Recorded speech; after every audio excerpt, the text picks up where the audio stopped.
বিকেলেই পদত্যাগপত্র পাঠাতে পারেন রাষ্ট্রপতি মোহাম্মদ শাহাবুদ্দিন। সফর সংক্ষিপ্ত করে দেশে ফিরলেন স্পিকার।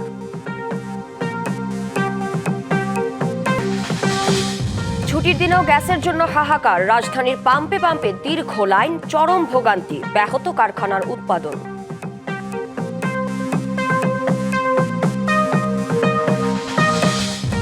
বাংলাদেশ সহ 7টি দেশের পণ্যে নতুন শুল্ক আরোপ করল যুক্তরাষ্ট্র। অযৌক্তিক বলছে কোনো দেশ।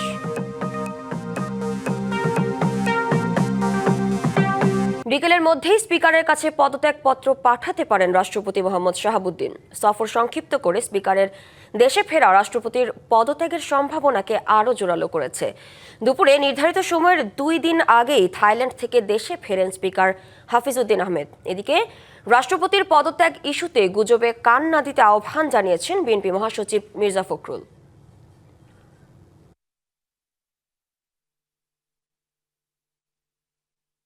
প্রতিদ্বন্দ্বিতায় রাষ্ট্রপতি নির্বাচিত হন মোহাম্মদ শাহাবুদ্দিন। 24-এর গণঅভ্যুত্থানে আওয়ামী লীগের সরকার পতন হলেও রাষ্ট্রপতি পদে বহাল থাকেন তিনি। রাষ্ট্রপতি মোহাম্মদ শাহাবুদ্দিনের মেয়াদ 2028 সালের এপ্রিলে শেষ হওয়ার কথা। তবে মেয়াদ শেষের আগেই আবারও তার পদত্যাগের আলোচনা সামনে এসেছে। অবশ্য মোহাম্মদ শাহাবুদ্দিনের পদত্যাগের আলোচনা নতুন নয়। 24-এর গণঅভ্যুত্থানের পরও তার পদত্যাগের দাবি জানান অনেকে। 2025 সালে রয়টার্সকে দেয়া এক সাক্ষাৎকারেও সংসদ নির্বাচনের পর সরে যাওয়ার ইচ্ছা প্রকাশ করেন রাষ্ট্রপতি। তবে এবার রাষ্ট্রপতির পদত্যাগের আলোচনা চলছে জোরে সোরেই। আর তারও জোরালো করছে তড়িঘড়ি করে স্পিকারের দেশে ফেরা। কারণ সংবিধান অনুযায়ী রাষ্ট্রপতি পদত্যাগের পর পরবর্তী রাষ্ট্রপতি নির্বাচন হওয়ার আগ পর্যন্ত রাষ্ট্রের সর্বোচ্চ দায়িত্ব পালন করবে স্পিকার। যদিও দেশে ফিরে হাফিজউদ্দিন আহমেদ বলেন, রাষ্ট্রপতির পদত্যাগের বিষয়ে কিছুই জানেন না তিনি। ব্যাংককে গিয়েছিলাম আমার মেডিকেল চেকআপের জন্য। গতকাল আমার মেডিকেল চেকআপ শেষ হয়েছে, সেই কারণে আমি দেশে চলে এসেছি। আমি দেশের বাইরে ছিলাম, সুতরাং এখানে কে পদত্যাগ করলো কি করলো আমার কিছুই জানা নেই। এখন হয়তো জানতে পাবো, জানি না। যদি রাষ্ট্রপতি যদি পদত্যাগ করেন তাহলে স্পিকারের কাছে পদত্যাগ করবেন এবং আগামী 90 দিনের মধ্যে জাতীয় সংসদ একজন নতুন প্রেসিডেন্ট নির্বাচিত করবেন। এই হলো সংবিধানের পজিশন। এদিকে এই ইস্যুতে কোনো ধরনের গুজবে কান না দিতে আহ্বান জানিয়েছেন স্থানীয় সরকার মন্ত্রী ও বিএনপি মহাসচিব মির্জা ফখরুল ইসলাম আলমগীর। গুজবে আমি বিশ্বাস করি না। আর পত্র পত্রিকা পড়ে তো রাজনীতির কথা বলা যাবে না। আর এটা হচ্ছে যে রাষ্ট্রপতির কথা, তো ওটা গুজব দিয়ে কিছু বলা যাবে না। তুষার আহমেদ, ডিবিসি নিউজ, ঢাকা। রাষ্ট্রপতির পদত্যাগের বিষয়ে জানাতে বঙ্গভবন এলাকা থেকে আমাদের সাথে যুক্ত হচ্ছেন সহকর্মী নাজমুল হুদা। নাজমুল, যে কোনো সময় স্পিকারের কাছে পদত্যাগপত্র পাঠাতে পারেন রাষ্ট্রপতি মোহাম্মদ শাহাবুদ্দিন। এই বিষয়ে কি তথ্য আছে আমাদের বিস্তারিত জানাবেন। কয়েকদিন ধরেই আসলে গুঞ্জন হচ্ছিল যে রাষ্ট্রপতি মোহাম্মদ শাহাবুদ্দিন তিনি পদত্যাগ করবেন। আমরা কিছুক্ষণ আগেই রাষ্ট্রপতি দপ্তরের এক কর্মকর্তাকে আমি ফোন দিয়েছিলাম। তিনি আমাকে নাম প্রকাশে অনিচ্ছুক থেকে আসলে বিষয়টি নিশ্চিত করেছেন যে আজকে বিকেলের মধ্যেই পদত্যাগপত্রটি স্পিকারের কাছে পাঠানো হবে এবং তার প্রস্তুতি ইতিমধ্যে সম্পন্ন হয়েছে। তো তিনি যখন পদত্যাগপত্রটি পাঠাবেন, সংবিধান অনুযায়ী পদত্যাগপত্রটি স্পিকারের কাছে পৌঁছানোর সঙ্গে সঙ্গেই আসলে স্পিকার থেকে তার পদটি অপসারণ হয়ে যাবে এবং তখন থেকেই মূলত সাংবিধানিকভাবে স্পিকার তিনি আসলে এই দায়িত্বটি পালন করবেন। তো আমাদের কাছে এখনও সেই চিঠিটি আসেনি। আমাদের কাছে আনুষ্ঠানিকভাবেও কিছু এখনও জানানো হয়নি। কিছুক্ষণ আগেই আসলে ঢাকায় ফিরেছেন স্পিকার, তিনিও সেই বিষয়টি নিয়ে কোনো কিছু জানেন না বলে জানিয়েছেন। তবে আমাদের এখন পর্যন্ত যেটি বলা যাচ্ছে যে এই যে গুঞ্জন সেটি সত্য হতে যাচ্ছে। বিকেলের মধ্যেই রাষ্ট্রপতি তিনি পদত্যাগ করবেন। পদত্যাগ করলে আসলে তার এই যে বঙ্গভবন এটি আসলে ত্যাগ করার একটি বিধান রয়েছে, সেটিও হয়তো তিনি পদত্যাগ করার পরপরই আসলে করে ফেলবেন। এরপরে যেই আনুষ্ঠানিক প্রক্রিয়া সেটিও সম্পন্ন হবে। তো আমরা আসলে পদত্যাগ বিকেল 5টা নাগাদ হতে পারে, তো সেই সময় পদত্যাগ করলে সেটি আমরা একদম নিশ্চিত করে আনুষ্ঠানিকভাবে আমরা দর্শকদেরকে জানাতে পারবো। মিম। রাষ্ট্রপতির পদত্যাগ ইস্যুতে কোনো ধরনের গুজবে কান না দেওয়ার আহ্বান জানিয়েছেন স্থানীয় সরকার মন্ত্রী ও বিএনপি মহাসচিব মির্জা ফখরুল ইসলাম আলমগীর সকালে রাজধানীর একটি হোটেলে বেঙ্গল ডেল্টা কনফারেন্সের উদ্বোধন অনুষ্ঠানে তিনি আহ্বান জানান। বলেন, ইরান, যুক্তরাষ্ট্র, রাশিয়া ইউক্রেন যুদ্ধ দেশের অর্থনীতি চ্যালেঞ্জের মুখে ফেলেছে। সরকার সেই চ্যালেঞ্জ মোকাবিলার পাশাপাশি অর্থনীতি ও রাজনৈতিক কাঠামো ঠিক করার চেষ্টা করে যাচ্ছে। জুলাই সনদ বাস্তবায়নে প্রধানমন্ত্রী তারেক রহমান প্রতিশ্রুতিবদ্ধ জানিয়ে মির্জা ফখরুল বলেন, নির্বাচনের আগে যেসব প্রতিশ্রুতি দেয়া হয়েছিল তার সব পূরণ করবে বিএনপি সরকার।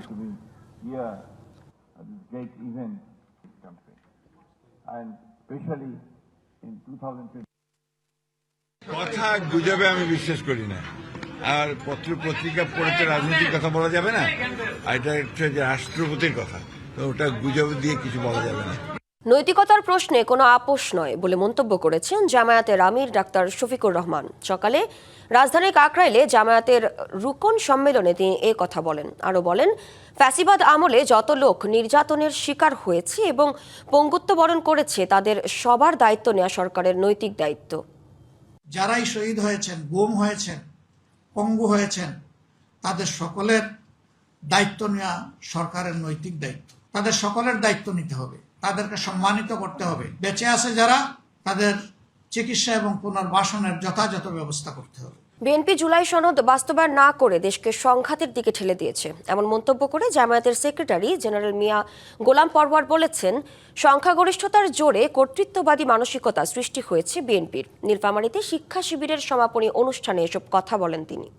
রাজনৈতিক দল বিএনপি বা সরকার দলীয় সংখ্যাগরিষ্ঠতার জোরে তারা পার্লামেন্টে এসে সরকার গঠন করে তাদের মধ্যে যে কর্তৃত্ববাদী মানসিকতা তৈরি হয়েছে, রক্ত দিয়ে অর্জন করা জুলাই সনদ বাস্তবায়ন না করে জাতির কাছে দেওয়া প্রতিশ্রুতি ভঙ্গ করে মুখ ফিরিয়ে নিয়েছে, এতেই দেশটা একটা সংঘাতের দিকে চলে যাচ্ছে বলে আমরা আশঙ্কা করি। ছুটির দিন মানেই কিছুটা স্বস্তির প্রত্যাশা, কিন্তু সেই স্বস্তি মিলছে না রাজধানীর সিএনজি চালিত যানবাহনের চালকদের। গ্যাসের তীব্র সংকটে নগরীর বিভিন্ন সিএনজি ফিলিং স্টেশনে দেখা গেছে দীর্ঘ সারি। ঘন্টার পর ঘন্টা অপেক্ষার পরও মিলছে না প্রয়োজনীয় গ্যাস। বৃষ্টিতে ভিজে সময় আর আয় দুটোই হারাচ্ছেন চালকরা।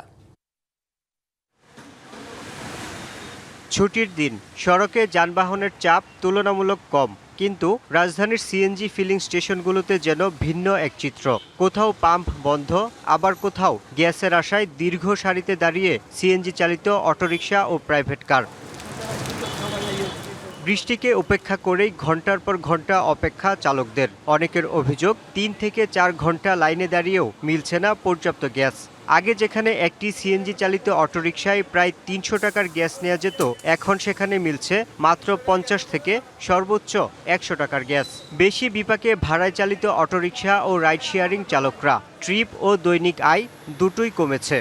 আগে তো পাইছি 20-30 টাকারই পাইছি, আর এখন গাড়ি থাকে 200, 300, 500, 50 টাকার।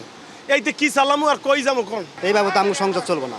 এগুলো সরকারের একটা গুরুত্বভাবে দেখা এটা যে কোনো একটা সমস্যার সমাধান করে দিলে আমাকে কষ্টটা থাকলো না। একই অবস্থা প্রাইভেট কারের ক্ষেত্রেও। আগে 500 থেকে 700 টাকার গ্যাস নেওয়া গেলেও এখন মিলছে মাত্র 200 থেকে 300 টাকার। 7টা বাজে লাগাইছি, এখন কয়টা বাজে? 10টা। এখন পর্যন্ত আসি আপনার রেলগেটের ওখানে। এই গাড়িটা 2টা পাম্পের ভোরবেলা 3টা বাজে লাগাইছে, 2টা পাম্প বন্ধ হয়ে গেছে, মুখের সামনে গেছে বন্ধ হয়ে গেছে। এখন এই সিরিয়াল লাগাইছে এখানে, এই মধ্যে এখন গ্যাস পাইতেছে। কয়েকজন চালকের অভিযোগ, কিছু ফিলিং স্টেশনে অতিরিক্ত টাকা দিলে তুলনামূলক সহজে গ্যাস পাওয়া যাচ্ছে। কিছু কিছু পাম্পে সিএনজি দিতে আছে, 200 টাকা 300 টাকা ঘুষ নিয়ে সিএনজি দিতে আছে। হ্যাঁ, আমাকেও 200 করে চাইছে, আমরা লইনি, আমরা ফিরে আবার হ্যান্ডে লাইন ভেঙে এখানে এই লাইন দিচ্ছি। আমাদের দেয় না স্যার, 150 টাকা 200 টাকা নেয় স্যার, এদিকে ঢুকালে আমাদের কোনো লাইন দেয় না। তবে এসব অভিযোগ অস্বীকার করেছেন পাম্প সংশ্লিষ্টরা। তাদের দাবি, জাতীয় গ্রিডে গ্যাসের চাপ কম থাকায় প্রয়োজনীয় সরবরাহ মিলছে না, ফলে চাহিদা অনুযায়ী গ্যাস দেওয়া সম্ভব হচ্ছে না, আর এ কারণেই দীর্ঘ লাইন। ওনারাই বলে যে আমরা টাকা দেবো, সিরিয়াল ছাড়া গ্যাস দিতে হবে না, কিন্তু আমরা বলছি যে সিরিয়ালে আসেন, সিরিয়াল ছাড়া গ্যাস হবে না। ফিলিং স্টেশনের পাশাপাশি বাসাবাড়িতেও গ্যাসের তীব্র সংকটে রাজধানীবাসী। রাতে 11টার পরে মিটি করে অল্প আসে, যেটাতে রান্না করা একেবারে অসম্ভব। এই যে এখন হোটেল থেকে নাস্তা নিতে আসছে বাসার জন্য, কি করবো, করার উপায় নেই। সিলিন্ডারের টাকা দেওয়া লাগে, আবার গ্যাসের যে মিটার আছে, মিটারের টাকা ঠিকই দেওয়া লাগে। গ্যাসের সরবরাহ স্বাভাবিক না হওয়া পর্যন্ত এই সংকট ও ভোগান্তি অব্যাহত থাকবে বলে আশঙ্কা গ্রাহকদের। Yusuf Rana, DBC news, Dhaka. নারায়ণগঞ্জে গ্যাসের তীব্র সংকটে কারখানায় ব্যাহত হচ্ছে উৎপাদন। বিকল্প জ্বালানিতে উৎপাদন সচল রাখার চেষ্টা করলেও বাড়ছে উৎপাদন খরচ। এ অবস্থা দীর্ঘায়িত হলে বিদেশে পণ্য পাঠাতে বড় সংকটে পড়তে পারে রপ্তানিমুখী প্রতিষ্ঠানগুলো। পাশাপাশি ভোগান্তিতে যান চালক ও যাত্রীরাও। ফিলিং স্টেশনে দীর্ঘ অপেক্ষার পরও মিলছে না কাঙ্ক্ষিত গ্যাস। গ্যাসের তীব্র সংকটে শিল্পনগরী নারায়ণগঞ্জের কারখানাগুলোতে ব্যাহত হচ্ছে উৎপাদন। বিকল্প উপায়ে উৎপাদন সচল রাখতে ডিজেল ও জেনারেটর ব্যবহার করছে শিল্প প্রতিষ্ঠানগুলো। এতে উৎপাদন খরচ বাড়ছে বলে জানান ব্যবসায়ীরা। গ্যাস না হলে আমাদের ডাইং হচ্ছে না। ফ্যাব্রিক যখন নাকি ডাইং না হয়ে আমাদের গার্মেন্টসে না ঢুকবে, আমাদের শিপমেন্টের ক্ষেত্রে সেখানে দেরি হবে। সেখানে যদি আমাদের না হয়, সেখানে একটা পেনাল্টি দিতে হয়। একটা এয়ার শিপমেন্ট যদি হয়, সেটা সাইজ অনুযায়ী আমাদের পুরো মাসের লাভ বা তার চেয়ে লসের দিকে চলে যায়।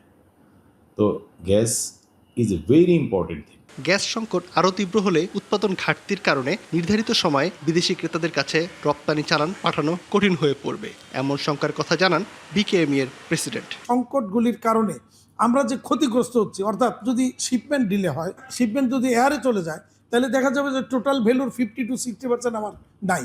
অনেক বড় ক্ষতিটা। আরও 1-2 দিন লাগবে কিনা জানি না, যেটা তিতাসের উচ্চ পর্যায়ের কর্মকর্তাদের সাথে আলোচনা করে যেটা আমরা পেয়েছি, যেটা ওনারা চেষ্টা করছেন। এদিকে জেলার সিএনজি ফিলিং স্টেশনগুলোতে দীর্ঘ হচ্ছে গাড়ির লাইন। চালকরা বলছেন গেল 2 দিন ধরে বিভিন্ন জায়গায় ঘুরেও চাহিদা মতো গ্যাস পাওয়া যাচ্ছে না। 2 ঘন্টা 3 ঘন্টা পর পর সিরিয়াল ধরতে হয়, তারপরে 100 টাকার গ্যাস পাওয়া যায়। কষ্ট তো অবশ্যই হইতেছে। অনেকে মনে করেন গ্যাস নেওয়া দিন গেছে গা, ইনকাম নাই। সরবরাহ কবে নাগাদ স্বাভাবিক হবে তা নিশ্চিত করে বলতে পারছে না তিতাস গ্যাস কর্তৃপক্ষ। অনিশ্চয়তা দূর করতে সরকারের জরুরি পদক্ষেপ চায় কারখানা মালিক ও পরিবহন সংশ্লিষ্টরা। সাবিত আল হাসান, ডিবিসি নিউজ, নারায়ণগঞ্জ। জোরপূর্বক শ্রম বন্ধে কার্যকর পদক্ষেপ না নেওয়ার অজুহাতে ভারত, বাংলাদেশ সহ 60টি দেশের ওপর নতুন করে শুল্ক আরোপ করেছে যুক্তরাষ্ট্র। ট্রাম্প প্রশাসনের নতুন নীতি অনুযায়ী ক্যাটাগরি ভেদে এসব দেশ থেকে পণ্য আমদানিতে 10 থেকে 12.5% বেশি শুল্ক গুনতে হবে। পুরনো অস্থায়ী শুল্কের মেয়াদ শেষ হওয়ার পরপরই কার্যকর হচ্ছে এই সিদ্ধান্ত। আন্তর্জাতিক বাণিজ্য ও অভ্যন্তরীণ বাজারে নিজেদের প্রভাব বজায় রাখতে আবারও শুল্কের অস্ত্র ব্যবহার করলেন ডোনাল্ড ট্রাম্প। 150 দিনের অস্থায়ী শুল্কের মেয়াদ শেষ হতেই আবারও অন্তত 60টি দেশের উপর ট্রাম্প প্রশাসনের শুল্কের খড়গ। নিয়ম অনুযায়ী বিশ্ববাজার থেকে মার্কিন আমদানির প্রায় 99.4% পণ্যেই এই শুল্কের আওতায় আসছে। যেসব দেশ বাধ্যতামূলক শ্রমবিরোধী আইন জোরদার করেছে, তাদের পণ্যে 10% শুল্ক বসবে। এসব দেশের মধ্যে রয়েছে বাংলাদেশ, ভারত, যুক্তরাজ্য, কানাডা ও ইন্দোনেশিয়া। অন্যদিকে ইউরোপীয় ইউনিয়ন, চীন ও তাইওয়ানের মতো দেশ ও অঞ্চলের ক্ষেত্রে এই হার 12.5% পর্যন্ত পৌঁছাবে। নতুন শুল্কের আওতামুক্ত রাখা হয়েছে তেল, গ্যাস, সার, কিছু খাদ্যপণ্য, গাড়ি, ইস্পাত, অ্যালুমিনিয়াম ও কপারের মতো কয়েকটি পণ্য। বাংলাদেশের জন্য সবচেয়ে বড় চ্যালেঞ্জ তৈরি হতে পারে তৈরি পোশাক খাতে। অতিরিক্ত শুল্কের ফলে মার্কিন আমদানিকারকদের ব্যয় বাড়বে। সেই চাপ শেষ পর্যন্ত পড়তে পারে বাংলাদেশের রপ্তানিকারকদের উপর। ভারতের ক্ষেত্রেও বাড়বে রপ্তানি ব্যয়। দেশটির ঔষধ, প্রকৌশল পণ্য, রাসায়নিক, বস্ত্র ও শিল্প পণ্য যুক্তরাষ্ট্রের বড় বাজারে প্রতিযোগিতার মুখে পড়বে। বিশ্লেষকদের ধারণা, যুক্তরাষ্ট্রের সঙ্গে দ্রুত বাণিজ্য সমঝোতায় পৌঁছানোর চেষ্টা করবে নয়াদিল্লি। মার্কিন প্রশাসনের দাবি, এই শুল্কের উদ্দেশ্য শুধু বাণিজ্য নয়, বৈশ্বিক সরবরাহ ব্যবস্থায় জোরপূর্বক শ্রম বন্ধ করা। জোরপূর্বক শ্রম প্রতিরোধে নতুন শুল্ক কাঠামো চালু হচ্ছে। বাণিজ্য আমাদের উদ্দেশ্য নয়। আমরা চাই জোরপূর্বক শ্রম বন্ধ হোক। যারা এই বিষয়ে পদক্ষেপ নেবে, সেসব দেশের কথা ভাববে যুক্তরাষ্ট্র। তবে অর্থনীতিবিদরা বলছেন, বাস্তবে এই সিদ্ধান্ত বৈশ্বিক বাণিজ্যে নতুন অনিশ্চয়তা তৈরি করবে। খান মোহাম্মদ মুকুল, ডিবিসি নিউজ ডেস্ক। বিশ্ববাজারে তেলের দাম বাড়লেও এই মুহূর্তে দেশের দাম বাড়ানোর পরিকল্পনা নেই সরকারের। দুপুরে সিলেট সরকারি উচ্চ বিদ্যালয়ে চা শ্রমিকদের জন্য আয়োজিত দিনব্যাপী বিনামূল্যে মেডিকেল ক্যাম্প উদ্বোধন শেষে সাংবাদিকদের কথা বলেন বাণিজ্যমন্ত্রী। তেলের দাম বাড়লে সেই তেল তো আর রাতারাতি আসে না। গত কয়েক সপ্তাহ যাবৎ দাম কমতির দিকে ছিল, আবার গত সপ্তাহ 1.5 সপ্তাহ যাবৎ সেটা আবার আগের ধারায় ফেরত এসেছে। যে মূল্যে পেট্রোলিয়াম পণ্য আনা হয়, অনেক বেশি ভর্তুকি মূল্যে সেটি সরবরাহ করা হয়। না, সরকারের এই মুহূর্তে এরকম কোনো পরিকল্পনা নেই। 3 দিন মৃত্যুর সঙ্গে লড়াই করে অবশেষে মৃত্যুর কাছে হার মানতে হলো রাজধানীর ভাটারায় গ্যাস লিকেজের বিস্ফোরণে দগ্ধ 8 বছরের হাফসা ও খালু শাহিনকে। জাতীয় বার্ন ইনস্টিটিউটে চিকিৎসাধীন অবস্থায় তাদের মৃত্যু হয়। আর গুরুতর দগ্ধ ফাহিমা এখনও জীবন মৃত্যুর সন্ধিক্ষণে আইসিইউতে চিকিৎসাধীন। স্বজনদের অভিযোগ, বাড়ির মালিকের অবহেলা ও দায়িত্বহীনতার কারণে এই মর্মান্তিক দুর্ঘটনা। মাত্র 1 মাস আগে মাদ্রাসায় ভর্তি করানোর উদ্দেশ্যে হাফসাকে গ্রামের বাড়ি থেকে ঢাকায় নিয়ে আসেন ফাহিমা। দুর্ঘটনার আগের দিন তাকে স্থানীয় একটি মহিলা মাদ্রাসার হিফজ বিভাগে ভর্তি করা হয়। নতুন পরিবেশ, নতুন স্বপ্ন, সবকিছু নিয়েই ছিল ছোট্ট হাফসার উচ্ছ্বাস। কিন্তু সেই স্বপ্ন থেমে গেল এক ভয়াবহ বিস্ফোরণে। সে বলছিল, বাবা আমি নতুন মাদ্রাসাতে ভর্তি হয়েছি, আমার লাগে দোয়া করে, এতটুকু কথা। আইসিইউতে যে সময় ঢুকা, এই সময় বলছে, বাবা আমার অনেক যন্ত্রণা হইতেছে, তুমি আমার রিস্কাতে নিয়ে যাও, আমি এখানে থাকতাম না, এইটাই শেষ করতাম। আমার মেয়ের লাশটা তাদের না ফারাফারের দরকার নেই, আমার মেয়ের লাশটা দিয়ে দোক, আমি দাফন করাম। আমার কোনো টেহার দরকার নাই, কোনো বিচারের দরকার নেই। গুরুতর দগ্ধ ফাহিমা এখনও আইসিইউতে চিকিৎসাধীন। জানেন না স্বামী শাহিন এবং বোনের মেয়ে হাফসা আর বেঁচে নেই। স্বজনদের দাবি, 1 মাস আগেই বাসার গ্যাস লিকেজ এবং গ্যাস লাইনে পানি আসার বিষয়টি বাড়ির মালিককে জানানো হলেও কোনো ব্যবস্থা নেওয়া হয়নি। বাড়ির মালিকের গাফলতি সম্পূর্ণ, কারণ এটা থেকে শুরু থেকেই গ্যাস লিক হচ্ছিল এবং গ্যাস লিকেজের সাথে সাথে পানিও বের হচ্ছিল। এটা তাদেরকে বলা হয়েছে, তারা এটা ঠিক করে নাই। তো এরকম করতে করতে আমাদের দেশে কিন্তু অনেক প্রাণ প্রতিনিয়তই যাচ্ছে, শুধুমাত্র অবহেলার কারণে। জাতীয় বার্ন ইনস্টিটিউটের চিকিৎসক জানান, গুরুতর দগ্ধ ফাহিমার অবস্থাও অত্যন্ত সংকটাপন্ন। গতকাল রাত 12:30টার দিকে হাফসা বাচ্চাটা এক্সপায়ার করেছে এবং আজকে ভোর 6:30টার দিকে এই যে শাহিন উনি মারা গেছেন। ওনাদের ওয়াইফ, ওনার 40% ফ্লেম্বার, ওনারও শ্বাসনালী পুড়ে গেছে, উনি এখন আইসিইউতে চিকিৎসাধীন আছে, ওনার অবস্থাও সংকটাপন্ন। স্বজনরা জানান, দুর্ঘটনায় বাড়ির মালিককে দায়ের করে ভাটারা থানায় লিখিত অভিযোগ করা হয়েছে। Farhaduzzaman, DBC news, Dhaka. আগে জানিয়েছি বিকেলে স্পিকারের কাছে পদত্যাগপত্র পাঠাতে পারেন রাষ্ট্রপতি মোহাম্মদ শাহাবুদ্দিন। এ বিষয়ে আরও জানাতে জাতীয় সংসদ ভবন থেকে সরাসরি যুক্ত হচ্ছেন সহকর্মী আঞ্জাম খালেক। খালেক, রাষ্ট্রপতির পদত্যাগপত্র পাঠানোর বিষয়ে আপনার কাছে নতুন কোনো তথ্য আছে কিনা এবং সংসদ ভবনের প্রস্তুতি কেমন দেখছেন জানাবেন আমাদের। এখনো পর্যন্ত রাষ্ট্রপতির পদত্যাগের বিষয়ে কোনো অধিদপ্তর কিংবা রাষ্ট্রপতির কার্যালয় থেকে কিছু জানানো হয়নি। আমরা অপেক্ষা করছি এবং ইতিমধ্যে আমরা দেখেছি যে আপনাদেরকে দেখাতে চাই যে সংসদ ভবন এলাকায় কিন্তু নিরাপত্তা থেকে শুরু করে কার্যক্রম স্বাভাবিকভাবেই চলছে, প্রতিনিয়ত যেরকম চলে। শুক্রবার হিসেবে কিন্তু এই সংসদ ভবন এলাকায় যাতায়াত সীমিত করা হয়েছে এবং সেই অবস্থায় রয়েছে। তবে সকাল থেকে আমরা দেখছি যে এই যে রাষ্ট্রপতি মোহাম্মদ শাহাবুদ্দিন চুপ্পুর পদত্যাগের গুঞ্জনের ভেতরেই নিজের বিদেশ সফর সংক্ষিপ্ত করে স্পিকার হাফিজউদ্দিন আহমেদ দেশে ফিরেছেন। থাইল্যান্ড থেকে ফেরার পর থেকে কিন্তু সেই গুঞ্জন আরও বেড়ে গেছে। সবাই কিন্তু বলাবলি করছে যে বিকাল নাগাদ রাষ্ট্রপতির কার্যালয় থেকে তার পদত্যাগপত্র নিয়ে স্পিকার হাফিজউদ্দিন আহমেদের কাছে আসবে তার পক্ষ থেকে, এবং সেই অপেক্ষায় কিন্তু আমরা দেখেছি যে আইনশৃঙ্খলা বাহিনীর সদস্য থেকে শুরু করে গণমাধ্যম কর্মীরাও এখানে এসেছেন এবং ভিড় করছেন। তবে এখনো পর্যন্ত কোনো দপ্তর থেকে জানানো হয়নি, নিশ্চিত করে জানানো হয়নি যে কখন নাগাদ সেই পদত্যাগপত্র নিয়ে আসবেন। কিন্তু আমরা দেখছি যে এখানকার নিরাপত্তা ব্যবস্থাও কিছুটা জোরদার করা হয়েছে এবং যেহেতু স্পিকার হাফিজউদ্দিন আহমেদ ফিরে এসেছেন এবং তিনি যদিও বিমানবন্দর এলাকায় সাংবাদিকদেরকে জানিয়েছেন যে তিনি এই পদত্যাগের বিষয়ে কিছুই জানেন না, তবুও তার এই দেশে ফেরা, বিদেশ সফর সংক্ষিপ্ত করে দেশে ফেরাকে নিয়ে কিন্তু গুঞ্জন আরও বেশি বেড়ে গেছে, যার কারণে কিন্তু তাকে প্রশ্ন করা হয়েছিল যে রাষ্ট্রপতির পদত্যাগ করলে সাংবিধানিক প্রক্রিয়া কী হবে। তিনি কিন্তু জানিয়েছেন যদি পদত্যাগ করেন তাহলে স্পিকারের কাছেই পদত্যাগ করবেন এবং আগামী 90 দিনের মধ্যে কিন্তু নতুন রাষ্ট্রপতি নির্বাচন করবে সংসদ। তো এই ছিল আমার কাছে এখানকার সর্বশেষ। খালেক, আপনাকে ধন্যবাদ। ডিবিসি সংবাদে এই ছিল এখনকার মতো। ডিবিসি নিউজের সংবাদগুলো পড়তে ভিজিট করুন dbcnews.tv আর ভিজিট করুন ডিবিসির ফেসবুক পেজ এবং ইউটিউব চ্যানেল। ডিবিসির সঙ্গেই থাকুন।